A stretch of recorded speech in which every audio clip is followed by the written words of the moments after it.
ద్రాక్షరసము రొట్టె నువ్వు తీసుకున్నావు. ఈ ద్రాక్షరసము రొట్టె ఉడంబడికనా ఇది? పద్ధత ఇది? మనం ఆచారమా ఇది? కాదు కాదు కాదు కాదు. దావీదు మహారాజు దేవుని మందిరాన్ని కట్టడానికి సర్వము సమకూర్చాడు. బంగారాన్ని, దేవదారు వృక్షాలని, వెండిని, వజ్రాలను అన్నిటిని సమకూర్చాడు.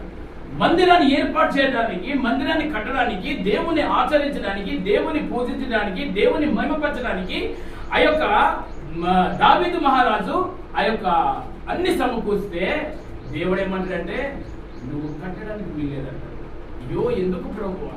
నీ చేతులు రక్తసిక్తమై ఉన్నవి, నీ చేతులు రక్తసిక్తమై ఉన్నవి, అందుకునే నువ్వు కట్టడానికి వీలు లేదు. ఏమండి? అందుకే నువ్వు కట్టడానికి వీలు లేదు. అందుకే నీ చేతులు ప్రభు బలలో పంచుకోవడానికి వీలు లేదు. ఎప్పుడైతే నీ చేతులతో పాపం చేసావో, ఎప్పుడైతే నీ కంటి చూపుతో పాపం చేసావో, ఎప్పుడైతే నీ యొక్క నడక మారిందో, ఎప్పుడైతే నీ ప్రవర్తన మారిందో, లోకానుసారంగా తిరిగావా, లోకానుసారంగా ఉన్నావా, లోకానుసారంగా జీవించావా, చీకటి బ్రతుకు జీవించావా, చీకటిలో జీవించావా, నా ప్రియ సహోదరి సహోదరా, నువ్వు ఆ చేతి పెట్టడానికి వీలు లేదు. నువ్వు మందిరాన్ని కట్టడానికి వీల్లేదు దావీదు. అయ్యో ప్రభువా, ఇవన్నీ సమకూర్చాను ఎందుకంటే